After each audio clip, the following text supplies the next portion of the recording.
Microstockholm. Ce mollet peut faire de grandes choses. Oh ça oui, c'est un miracle de la nature. C'est la grande force invincible de jambes d'acier. Ton kung-fu devrait t'aider à bien jouer au foot. Le kung-fu est un atout au football? C'est possible. C'est ça l'équipe Shaolin Soccer? Ce sont des champions, ça se voit. J'ai hâte de les voir jouer. Tu connais le kung-fu de la grue? Oui, un peu. Alors cesse d'insulter Shaolin. D'accord. Votre style s'appelle Tai Chi Yin Yang. C'est la douceur qui donc l'acier. Tu as un très beau corps, mais tu devrais arrêter de cacher ton visage derrière tes cheveux. Tu sais bien que notre destin est entre nos mains. Salut à tous et bienvenue dans Hcast, le podcast du ciné HK et asiatique. On espère que vous allez bien. Je suis Marvin Montes, de l'autre côté du micro c'est Erwan Kirok. Comment ça va? Salut, ça va Marvin? Bah écoute, déjà l'épisode 3, c'est peut-être le dernier enregistré pendant le confinement, enfin on espère. Après peut-être qu'on pourra qu'on pourra se satisfaire de faire des enregistrements dehors peut-être. Ouais, bon on enregistrera toujours à distance, hein, parce que c'est vrai que les gens savent pas forcément, mais moi je suis en province et toi t'es en région parisienne. Voilà, on n'est pas du tout l'un à côté de l'autre à se regarder dans le blanc des yeux. C'est clair, donc oui, ça restera à distance. Petit challenge quand même aujourd'hui, justement pour ce troisième épisode, puisque je sais pas si le genre de la comédie HK c'est ce à quoi on pensait quand on a voulu monter cette émission, mais pourquoi pas, puisqu'on va parler d'un film de Stephen Chow qui s'appelle Shaolin Soccer. Et oui, Shaolin Soccer, donc comme tu le disais, qui est une franche comédie et qui est pas forcément le genre dans lequel je me suis le plus abreuvé en parlant de cinéma HK. Je dirais même que mes rares incursions dans la comédie cantonaise ont été reçues avec beaucoup de frilosité de ma part, et donc me lancer dans Shaolin Soccer, finalement je le prenais assez bien parce que j'avais découvert Shaolin Soccer comme tout le monde vers 2003, je crois que c'était là où Miramax avait sorti sa version du film, donc voilà, j'étais content de me replonger dedans en me disant je vais me remettre dans une des rares comédies HK que j'avais aimé. Précisons que c'était quand même ton idée. C'était mon idée, mais parce que j'en avais gardé un très bon souvenir. Après on va parler de comment je le vois aujourd'hui, mais ça va être très différent. Pour être tout à fait transparent, il faut le savoir, moi je suis plutôt client, voire très client de Stephen Chow, toi il me semble savoir que beaucoup moins, mais bon on va y revenir. Alors on va commencer rapidement comme d'habitude par faire le sommaire. On va prendre Shaolin Soccer et on va se poser les mêmes questions, c'est-à-dire Shaolin Soccer c'est quoi, on va parler du contexte, on donnera notre avis sur le film, on fera des petites recos à la fin et puis on n'oubliera pas quand même de passer par l'impact qu'a eu le film, et il en a vraiment eu un pour le coup. Donc c'est parti. Allons-y. Qu'est-ce que tu veux? J'ai trouvé une meilleure idée pour promouvoir le kung-fu. C'est une idée sensationnelle. Si tu veux savoir, c'est le football. Shaolin Soccer raconte l'histoire en fait d'un élève des moines Shaolin qui est devenu, on va dire, un maître de kung-fu, dont le but est de faire reconnaître cet art par le grand public. Donc ce qu'il va faire en fait, ça va être de convoquer ses 5 frères de l'école Shaolin pour former une équipe de football afin de gagner un championnat et justement d'enfin obtenir la reconnaissance après laquelle il court depuis toujours. Et ils sont entraînés par une ancienne gloire du football qui, suite à un événement malvenu, s'est retrouvé estropié, hein, c'est le mot qu'ils emploient probablement le plus dans le film. Très malvenu. Très malvenu, et donc c'est une ancienne gloire du foot qui se faisait surnommer Pied droit d'or. Donc c'est un film qui est sorti en 2001 pour la version originale, puisque on peut le dire tout de suite, il y a 2 versions de ce film. Il y a une version HK qui doit faire 1h48 et une version côté occidental distribuée par Miramax qui a été un petit peu charcutée de partout et à laquelle on a enlevé 20 minutes. On va y revenir plus tard. Il y a quelques années, notre maître nous a demandé de développer le kung-fu, et vous avez la super bonne idée de mélanger le kung-fu Shaolin avec le football. J'ai toujours gardé le secret espoir de revenir au kung-fu un jour ou l'autre, vous savez. Mais c'est super. Alors on est fait pour s'entendre. Donc on va commencer peut-être par le contexte, et je pense que la première chose à faire, ça serait de faire un petit point, avant de parler directement du film, sur Stephen Chow, parce qu'on en parlait en off avant. Je sais pas si en tant que public, encore une fois occidental, encore plus peut-être en tant qu'Européen, peut-être qu'on a tendance parfois à minimiser, ou alors simplement pas être au fait de l'envergure qu'a Stephen Chow à Hong Kong et en Chine. Pour certains, c'est quasiment une légende vivante. Moi, j'ai été très surpris, effectivement. Je suis un des premiers à ne rien savoir de Stephen Chow. J'étais effectivement abasourdi par la quantité de films qu'il a fait et le succès de ses films. Chaque film, l'un après l'autre, qu'il a fait depuis qu'il est devenu scénariste, acteur, réalisateur, producteur. Avant, il était acteur. Ces films ont, à chaque fois qu'ils sortaient, fait un tabac monumental, c'est-à-dire que c'était à chaque fois quasiment les plus gros succès de l'histoire du cinéma HK. Ce qui est extrêmement surprenant. Donc Stephen Chow, pour moi, c'est quelqu'un qui, malgré le succès de Shaolin Soccer, auquel je m'étais jamais vraiment intéressé. J'ai vu Kung Fu Hustle des années après, que j'ai beaucoup aimé. Mais aujourd'hui, en préparant cet épisode de Hcast, j'ai vraiment découvert que c'était un phénomène, ce type. C'est un type qui est absolument adoré en Chine. Je crois pas qu'il ait d'équivalent en termes de succès et en termes d'image en fait. C'est-à-dire que c'est vraiment quelqu'un que le monde occidental a découvert avec le succès de Shaolin Soccer. Ça a été un tel succès que Miramax effectivement a racheté les droits de distribution à l'international parce que justement ce film avait un appel international grâce au manga dont il s'inspirait très librement, Captain Tsubasa, plus connu en France sous le nom de Olive et Tom. Pendant des années, il a été comparé à Jackie Chan. Je serais pas étonné qu'il ait même complètement dépassé cette aura-là, en fait. Il est surnommé d'ailleurs le King of Comedy à Hong Kong. Et au moment de la sortie de Shaolin Soccer, il a dans sa filmo à peu près, je crois, une 50aine de films, parce qu'il faut savoir qu'il est, comme tu disais, réalisateur, il est aussi auteur, il est producteur et évidemment acteur. C'est probablement un des types les plus influents du cinéma hongkongais et chinois, quoi. Et ce qui s'est passé aussi, c'est que manifestement, c'est suite au départ des cinéastes hongkongais, donc dont John Woo, dont on a déjà parlé, et de certains grands acteurs comme Chow Yun-fat qui s'est retrouvé un petit peu esselé en haut des box-office, quoi. Bah, c'est d'autant plus intéressant ce que tu dis que tous les acteurs et les réalisateurs dont tu parles qui effectivement sont allés un peu goûter de Hollywood sont présents d'une manière ou d'une autre dans sa filmographie. Sur IMDb, c'est un mec qui a 71 crédits d'acteur. C'est quelqu'un qui vraiment a eu un tel succès qu'aujourd'hui il peut se permettre d'engager un réalisateur aussi influent que Choi Ark dans ses films. Il parodie et cite John Woo à travers la musique, à travers la mise en scène dans Shaolin Soccer, mais il a également un de ses premiers rôles, ça a été dans un film de John Woo. Tu citais Chow Yun-fat, sa première grosse gloire qu'il a eue, ça a été en fait dans la suite de God of Gamblers qui était avec Chow Yun-fat. On peut reconnaître en fait l'importance de son succès par toutes les grandes stars qu'il a croisées et qui sont venues se greffer à sa filmographie. C'est dire l'ampleur de son cinéma, l'influence qu'il a sur le cinéma chinois. Et tu citais Jackie Chan, pendant des années et des années, quand leurs films sortaient, c'était la baston pour savoir lequel allait remporter le plus d'argent, allait avoir le plus de spectateurs. Ce qui les différencie véritablement, c'est que Jackie Chan, il a une aura vraiment internationale, puisqu'il s'est particulièrement quand même bien exporté, alors que Stephen Chow est un petit peu resté le roi de la comédie à Hong Kong, puisqu'on en reparlera, mais il n'a pas tout à fait la même fortune sur le plan international, en tout cas. Non, c'est très difficile d'exporter l'humour, d'autant plus l'humour cantonais. Particulièrement dans ce cas-là, en plus. Particulièrement dans ce cas, ouais. L'humour de Stephen Chow est un mélange de plein de choses, autant occidentales que typiquement locales, et donc c'est d'autant plus compréhensible de mon point de vue d'imposer ça à l'étranger. On sait que Jackie Chan, par exemple, a dû faire plein de concessions par rapport à son humour. Quand on regarde ses films américains, on retrouve pas du tout le même humour, qui moi me fait toujours un peu grincer des dents, qu'on a dans ses films cantonais. Il n'y a pas que les fous qui chantent. Moi-même, j'ai de réels talents de compositeur. Je vous avoue, à ce moment précis, je sens que je vais entrer en création. Je sens que ça monte en moi et je sais très bien que ça va faire mal. L'explose totale. Do, do, si, do, la, sol, mi, sol, au moment de la sortie de Shaolin Soccer, c'est en 2001, il y a plusieurs choses qui ont aidé le film à devenir le premier film de Stephen Chow distribué en Occident. C'est déjà la proximité avec la Coupe du Monde de football, en fait, qui s'est déroulée en 2002, donc un an plus tard, qui avait lieu, je crois, c'était au Japon, en Corée du Sud, si je me trompe pas. Donc forcément, on avait déjà une percée du foot en Asie, et inversement, les Occidentaux commençaient à se rendre compte que les équipes asiatiques jouaient un petit peu au ballon, quoi. Il y a aussi, comme tu le disais, la proximité avec Olive et Tom, donc Captain Tsubasa, qui était une influence reconnue de Stephen Chow, et c'est un peu comme ça que le film est passé, en tout cas en France. Le souvenir que j'en ai, c'est que dans les cercles cinéphiles, on vendait un petit peu le film comme Captain Tsubasa en vrai, quoi. Ouais, c'était vraiment l'adaptation de Olive et Tom en film, bon, pas officiel, mais c'était vraiment ça, avec l'influence de Dragon Ball. Oui. Et donc c'était vraiment pour la première fois ce type de dessin animé, ce type de manga en live, et c'est pour ça aussi que le film a été récompensé pour ses effets spéciaux. Et Stephen Chow l'a dit en interview, il voulait faire un film qui a un appel international, et il savait que en s'appuyant sur Captain Tsubasa, sur Olive et Tom, il pouvait avoir cet appel international, cet appel mondial. Il a attendu que les effets spéciaux soient à la hauteur, parce que ça a toujours été un peu compliqué en Chine d'avoir des effets spéciaux de qualité. Quand il s'est rendu compte qu'il pouvait se payer quelque chose de correct avec les effets spéciaux, et qu'il a eu les épaules assez larges pour endosser lui-même le rôle de réalisateur, parce qu'avant il était surtout acteur, il avait réalisé 1 voire 2 films en tant que co-réalisateur. Là c'est le premier film qu'il réalise complètement tout seul, et donc je pense que c'était vraiment quelque chose qu'il voulait faire depuis longtemps. Il s'est dit c'est le bon moment, comme tu dis, il y avait les bonnes circonstances, et c'était le moment idéal pour se lancer et lancer Shaolin Soccer. Allô? C'est toi, Jane? C'est moi, c'est Gary. Tu sais, depuis longtemps, j'ai envie de te dire quelque chose d'important. Voilà. Je t'aime. C'est pas Jane, c'est Johnny. Ah, bon, bah alors... est-ce que tu peux transmettre le message à Jane, s'il te plaît?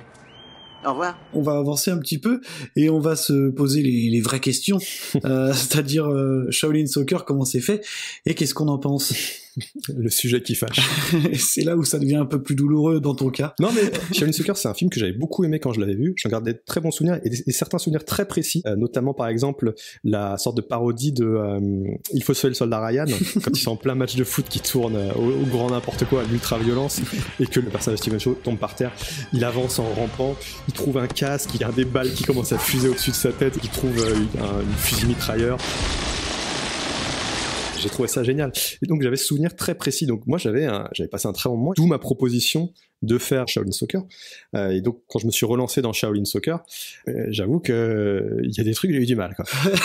On parlait de la version Miramax, c'est peut-être parce qu'à l'époque il y a d'extrêmement grandes chances que j'ai vu la version Miramax. La version Miramax qui était quasiment dépouillée de tout l'humour vraiment cantonné, quoi. Et dépouillée de violence aussi. Moi je suis tombé sur un article sur internet.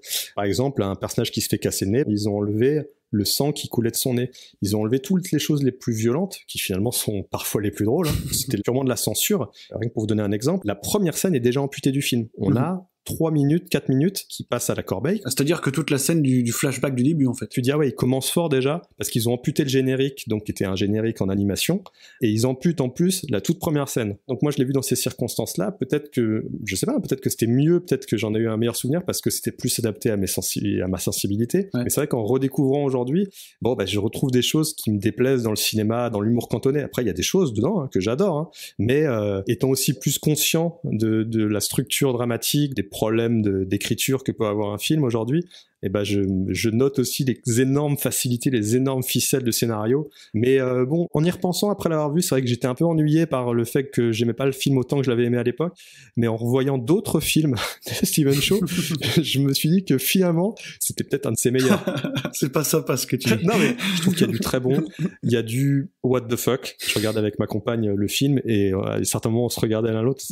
Alors on éclatait de rire, mais on rigolait pas avec le film, on rigolait du film en fait. C'est assez marrant en fait que tu parles d'un film dont tu as des souvenirs très précis, parce que je trouve que c'est quand même un film qui est plein d'images marquantes, mine de rien, alors que ce soit à travers la mise en scène. En fait c'est surtout la partie purement compétition, quoi, la partie comédie sportive, vraiment football, où là t'as vraiment plein de clins d'œil cinéphiles, plein de séquences quand même assez marquantes. Mais là où je vais te rejoindre quand même un petit peu, c'est qu'avant ça on a tout un développement, donc toute une première moitié du film qui est lunaire, quoi. Le kung-fu c'est génial. Oh ça oui. Le kung-fu c'est super. Oui super. Je suis tête de fer. Il est tête de fer. Tu es jambe d'acier. Ah oui, de fer et d'acier. On a du slapstick tout le temps, on a du comique de répétition. Mais alors, du comique de répétition. Voilà. C'est-à-dire qu'on a des séquences extrêmement longues avec des vannes qui peuvent durer tout le temps. On a 3 minutes sur la même phrase répétée en boucle, quoi. En plus, on a des jeux de mots qui sont typiquement cantonnés, donc c'est pas toujours simple à la traduction. On a beaucoup de comiques, évidemment, de gestuels, de mimiques, parce que Stephen Chow, je sais pas si je l'ai déjà dit, mais on le surnomme le Jim Carrey de Hong Kong. Et il y a aussi l'humour de Stephen Chow, en tout cas dans Shaolin Soccer, est particulièrement cruel. C'est-à-dire que on va se moquer des obèses, on va se moquer sans problème des femmes qui ne prennent pas soin d'elles. C'est quand même des blagues récurrentes qui sont, tu vois, c'est à peine second degré, quoi. Je me souviens très bien justement de ce personnage de la femme, donc qui est interprétée par Zhao Wei, donc qui est une femme magnifique, et je me souviens très bien qu'elle jouait le personnage d'une femme moche, quoi. Qui a surtout des gros problèmes d'acné, manifestement, quoi.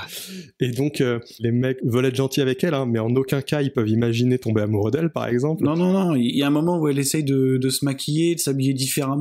T'as carrément un mec qui vomit, je crois, ou qui a 2 doigts de vomir rien qu'en la regardant. Des choses comme ça. On a aussi un personnage qui est uniquement qualifié de le gros, c'est comme ça qu'on l'appelle. Le gros, et qui est, son surnom de Shaolin, c'est Plume Légère. Mais sinon, c'est le gros, quoi. Effectivement, donc on voit un personnage qui se balade, qui traverse le film en mangeant tout le temps. En plus, c'est horrible comment il mange. C'est-à-dire que la première scène où on le voit, il est en train de se goinfrer de ce qui semble être des chips, mais c'est pas juste il se goinfre et il en prend plein, c'est qu'il en a plein de collés sur le visage, quoi. Et là, t'as une cliente qui débarque et qui lui dit: Hé, le gros, tu veux bien m'attraper du papier toilette? Il essaie de l'attraper, mais vu qu'il est trop gros, il fait tout tomber.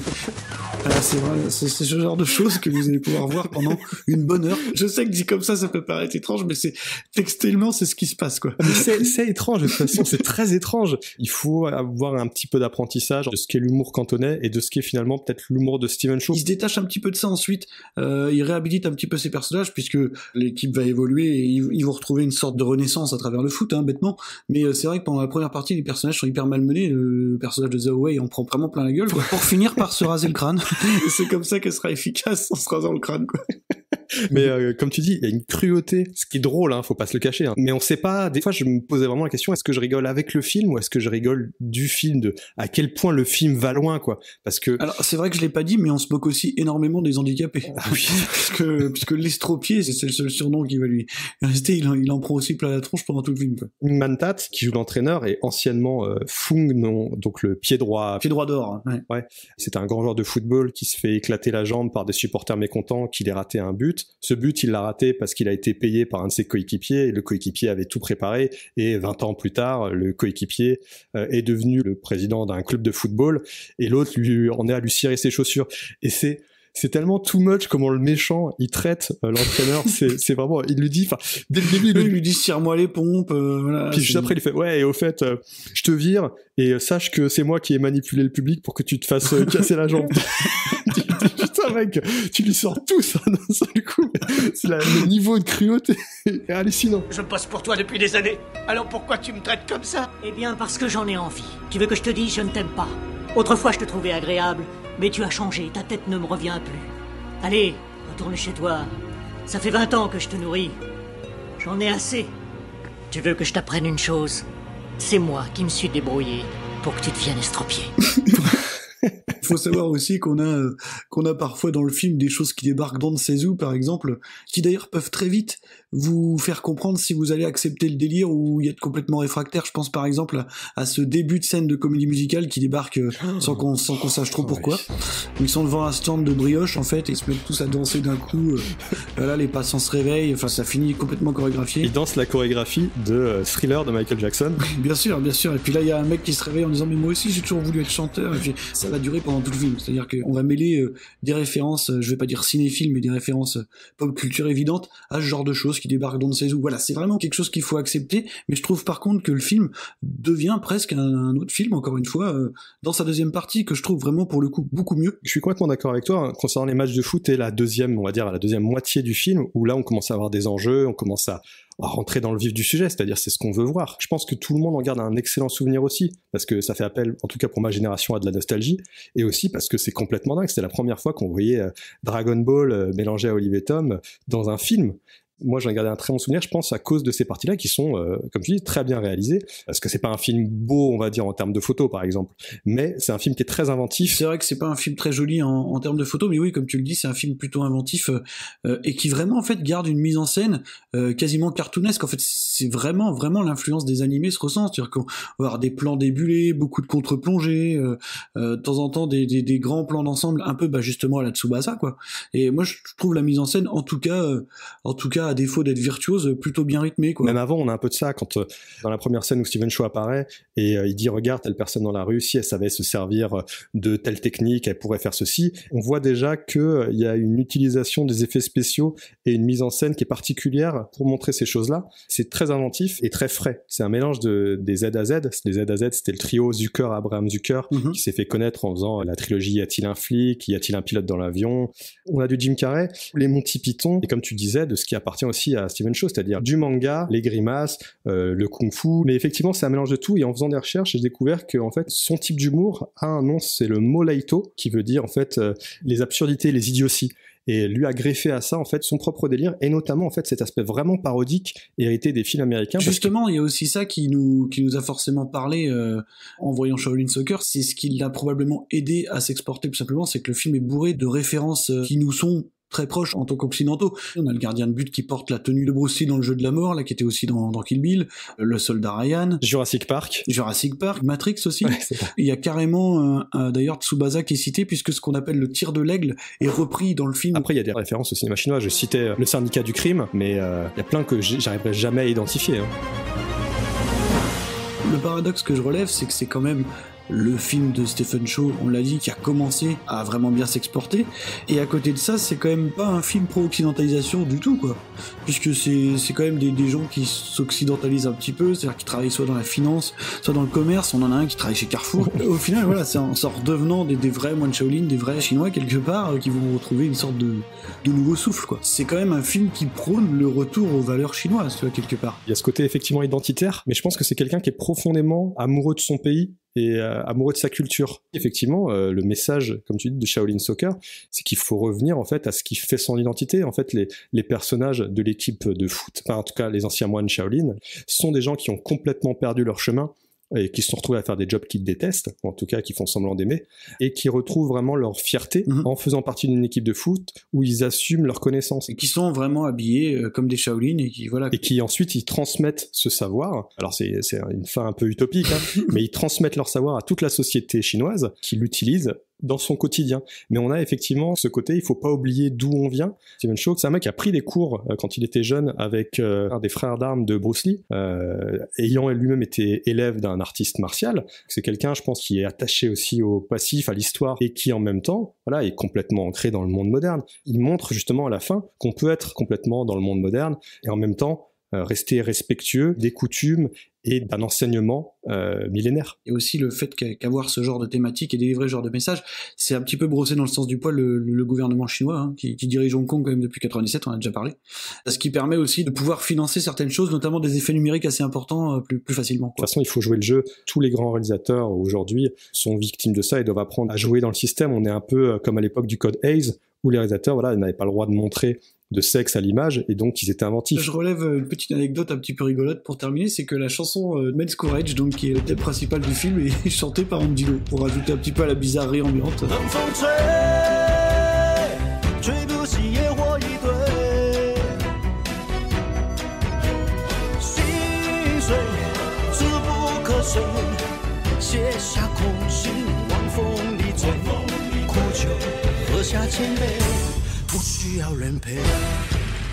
Ok, très bien. Eh ben, on va avancer un petit peu et on va parler un peu, justement, de l'impact qu'il a eu ce film. Et d'ailleurs, gros morceau, parce que le film sort, donc comme on l'a dit, à Hong Kong en 2001, et là, phénomène en fait. C'est le phénomène Stephen Chow qui est à nouveau en branle, mais là, ça devient un phénomène en fait international. Et c'est même déjà avant un phénomène domestique historique, puisqu'au moment où il sort, il est le plus grand succès domestique à Hong Kong de l'histoire. Et il sera dépassé en 2004 par Kung Fu Hustle, qui était le film suivant de Stephen Chow. Donc si encore une fois il fallait rappeler l'envergure et l'aura de Stephen Chow Hong Kong, je crois que là on a le diptyque le plus parlant possible. Je crois qu'après en plus ce succès-là est dépassé par Journey to the West et ensuite par The Mermaid, encore de Stephen Chow. Pour vous dire, c'est complètement hallucinant, c'est un réalisateur qui à chaque film qu'il fait, il défonce le plus gros succès qui était son film précédent. Alors là on parle bien sûr du succès domestique, mais à Hong Kong en tout cas c'était un succès gigantesque, il est resté jusqu'au film suivant de Stephen Chow le record absolu, quoi. Ça met d'autant plus en valeur ce que tu disais juste avant, c'est que le film, au-delà de son humour qui était déjà extrêmement populaire, c'est un succès culturel en même temps, qui a été reconnu au Hong Kong Film Awards, et il a reçu une flopée de prix. Hein. Meilleur réalisateur, meilleur film, et meilleurs effets spéciaux, après 2-3 petites autres récompenses. Alors après, ce qu'il faut aussi dire justement sur l'impact, c'est que, on l'a déjà dit et répété, mais c'est que c'est le film de l'exportation, c'est la première fois qu'il va véritablement dépasser ses frontières, en fait, Stephen Chow. Hein. Ça arrive tardivement, en fait, dans sa carrière, mais c'est ce qui va le mener tranquillement vers certainement l'apogée de son aura internationale qui sera Kung Fu Hustle, quoi. Un film justement bien plus occidental. On n'est plus du tout en fait dans le même type d'humour dans Kung Fu Hustle. On a beaucoup de références qui sont beaucoup plus compréhensibles, on a beaucoup plus de scènes de Kung Fu pur. Les chorégraphies des combats c'est Sammo Hung et Yuan Yuping, donc on se refuse rien. mais ouais voilà, c'est vraiment Kung Fu Hustle, je pense, reste à l'international, c'est peut-être sa plus grande réussite, puisque ces films suivants auront pu atteindre cette aura-là, quoi. Tu as raison. Il faut continuer. Nous devons gagner la coupe, quelles que soient les circonstances. Nous devons la remporter. Vous devez marquer des buts. Pour terminer sur la petite histoire avec Miramax, en fait, ce qui s'est passé, c'est que justement, toutes ces parties d'humour typiquement cantonais, tous les jeux de mots notamment, ont été coupés par Miramax et donc par le célèbre Harvey Weinstein. Ouais, le célèbre Harvey Weinstein qui voulait en fait le Jim Carrey hongkongais. En fait, il en a fait vraiment le Stephen Chow show, c'est-à-dire que tout le reste, toute la romance, tout le développement de l'histoire est quasi passé à la trappe. En toute honnêteté, je sais pas si c'était une mauvaise chose pour la distribution du film, pour le succès du film à l'international. Ce que je veux dire, moi je suis complètement contre le fait de remonter des films, hein, même par les propres réalisateurs. Un film, en fait, pour moi, c'est vraiment le produit d'un état de pensée au moment où il est fait. Les réalisateurs à la Coppola qui reprennent Apocalypse Now 2-3 fois parce que en 50 ans ils ont changé. Oui, dans 50 ans c'est normal que tu changes, mais ne retouche pas tes films. Et on a eu les désastres Star Wars, les désastres E.T. Mais là effectivement Miramax, je respecte pas ce qu'ils ont fait. Ils ont coupé quoi, 20 minutes alors? Ils ont fait de la censure que moi je comprends pas trop personnellement, parce que c'est vraiment des détails à la con, hein. C'est un coup de pied en plus sur une jambe, un nez qui coule du sang, des trucs comme ça. Après il y a des scènes entières où je pense effectivement c'est purement culturel, c'est putain on comprend pas cet humour quoi, laisse tomber, ça va pas marcher. Donc moi comme j'ai dit, je suis contre ça, mais je pense que ça a aidé le succès du film international. Oui, bien sûr. Et donc, en ça, c'est finalement plutôt une bonne chose, parce que ça a ouvert tout un pan du public qui connaissait pas ce type d'humour, qui a commencé à découvrir Stephen Chow. Je suis sûr qu'il y a plein de gens qui aujourd'hui sont fans de Stephen Chow, qui l'ont découvert grâce à Shaolin Soccer, et qui après se sont fait un peu, voilà, aux spécificités, ont découvert peut-être, après la version tronquée, ont découvert la version originale du film, ont découvert Kung Fu Hustle, ont découvert ses précédents films, et l'ont suivi jusqu'à The Mermaid, ou Conquering the West. Donc, je peux pas dire que ce soit foncièrement une mauvaise chose, mais voilà, dans un monde idéal, on n'aurait pas ces versions tronquées. Mais bon, voilà, on ne vit malheureusement pas dans un monde idéal. Je suis en train de tester l'équipe. Si vous n'arrivez pas à tenir le coup, c'est pas la peine de tenter la coupe. Mais on joue pas au foot là, on est en pleine guerre. Une vraie compétition, c'est comme une guerre. Eh ben on va terminer par créer des liens et donc faire nos petites recos par rapport au sujet, histoire de l'ouvrir un petit peu. Alors, la filmographie de Stephen Chow, bon, vous allez trouver des équivalents, sans problème. Enfin, en tout cas dans l'humour. Bah, disons qu'il y a eu plusieurs périodes dans la filmographie de Stephen Chow. C'est-à-dire qu'il a été acteur pendant très longtemps. Son premier gros succès, ça a été All for the Winner. Il a joué le pitre pendant des tas et des tas de films où il a réussi à infiltrer un peu son style au fur et à mesure des films. Et il y a un moment où il s'est dit, voilà, il faut vraiment que je fasse mon cinéma. Et donc, il a commencé à co-réaliser puis réalisé, comme le prouve Shaolin Soccer. Et donc, il y a plusieurs périodes. Il y a une période, c'est vraiment humour cantonais, un peu slapstick, et il y a cette période qui a mené à Shaolin Soccer, où il commence à intégrer cet humour parodique. En plus, tu citais que son surnom, c'était le King of Comedy. Il a réalisé le film King of Comedy. Et aussi The New King of Comedy. Donc, ouais, il y a tout ce pan d'humour cantonais, donc on peut retrouver. Il y a plein de films où l'humour cantonais prédomine, hein, que moi, je peux pas supporter, donc j'ai pas vu beaucoup de films comme ça. Mais en termes d'humour purement Stephen Chow, il est, on va dire, un peu pareil que pour Wong Kar-wai, mais il est un peu unique, bien qu'on peut retrouver des échos de ça dans le cinéma américain, dans le cinéma local, vous allez avoir voilà, plein de films d'humour cantonais. Après, si vous avez aimé, vraiment beaucoup aimé Shaolin Soccer, King of Comedy, moi je pense ça devrait vous plaire, même si on n'est plus dans une comédie sportive, clairement pas, mais par contre les films qui suivront, donc Kung Fu Hustle, mais aussi je pense Journey to the West, alors c'est un petit peu différent, ou même The Mermaid, alors je sais que toi t'aimes pas beaucoup The Mermaid, mais bon, on est toujours dans le même type d'humour, hein. Disons qu'il a vraiment presque changé d'identité, je trouve, justement, à partir de Shaolin Soccer. Et peut-être même plutôt à partir de Kung Fu Hustle, où, pour moi, ça devient beaucoup plus accessible pour un public comme nous, quoi. Il y a une évolution, on sent que, voilà, il a fait le tour de l'humour, et il veut s'intéresser à quelque chose de plus, il veut s'intéresser à la romance, il veut faire un cinéma, voilà, vraiment de messages. Il fait un cinéma vachement plus esthétisant maintenant, c'est-à-dire qu'on a une tentative de jouer beaucoup plus avec ce genre d'effets spéciaux, qui faisait pas tant que ça avant Shaolin Soccer. Non, mais même très peu, je pense que c'est la démocratisation de la simplicité toute relative de faire des effets spéciaux, le fait que ce soit moins onéreux. Même si les budgets ne sont pas les mêmes, hein, à Hong Kong évidemment qu'aux États-Unis. Ça se voit, mais on peut pas renier l'imagination en tout cas du bonhomme.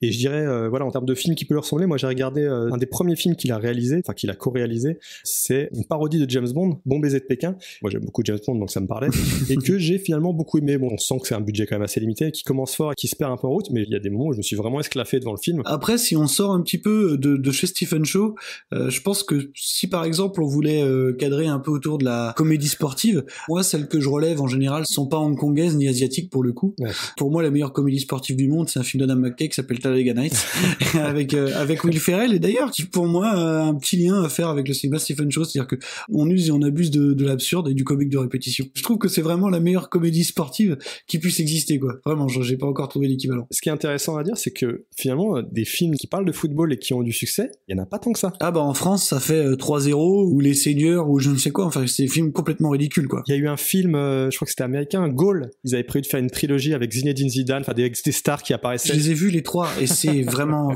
pathétique. Mais là on est plus vraiment dans le drame sportif. Oui, non mais complètement. Mais ce que je veux dire, c'est que même le sujet du foot, c'est un sujet. C'est pas un truc très cinématographique, hein, clairement. J'ai du mal à voir l'équivalent d'un Rocky avec des footeux. Mais bon, je demande qu'à être surpris, hein. Bref, voilà, j'ai pas grand chose à relier à Shaolin Soccer hormis ces quelques petits trucs là. Mais voilà, intéressez-vous à la filmographie de Stephen Chow. Si vous êtes sensible à cet humour, il y a beaucoup de films, hein, comme tu le disais au début, à l'heure actuelle il y en a à peu près 75. Ouais, plein de en films. Plus, il y a un entourage sympa, par exemple le Journey to the West 2, c'est Chow Yar qui le réalise et c'est Stephen Chow qui l'écrit, qui le produit et qui joue dedans. Ceci étant dit, je pense qu'on arrive au bout de notre épisode 3. Ouais. La première trilogie est bouclée et on peut même annoncer quelque chose, c'est que pour le 4e épisode, cette fois-ci, on a déjà décidé de quoi on allait parler. On va refaire un gros morceau pour l'épisode 4, puisqu'on va parler d'un film de Chow Yar qui s'appelle The Blade. J'ai hâte de le remater d'ailleurs, parce que ça fait longtemps que je l'ai pas vu. Je l'ai revu il y a pas longtemps, mais je pense que je vais remettre le couvert encore une fois. Oui, d'ailleurs, si vous voulez préparer l'épisode, je prends le dessus sur Marvin, mais vous pouvez vous replonger dans le dernier épisode de Final Cut, en tout cas au moment où on enregistre, qui était consacré à Chow Yar, un très bon épisode que j'ai écouté avec beaucoup de plaisir, et j'ai appris plein de choses, donc ça va me servir pour notre Hcast Cinematic Universe. Mais The Blade, effectivement, est un incontournable, donc c'est pour ça qu'on s'est mis d'accord pour en parler. On voulait refaire un gros morceau et essayer de changer de style, même si on pourra pas le faire éternellement, évidemment. Mais voilà, on passe de la grosse comédie au film de sabre assez intense, donc il va falloir s'accrocher. C'est ça, en tout cas, j'ai hâte qu'on se retrouve pour parler de The Blade. En attendant, portez-vous bien, on espère que bientôt vous pourrez tous ressortir. Continuez à regarder des films HK, c'est très important, donc Erwan, à très bientôt pour la suite alors. À plus. Salut.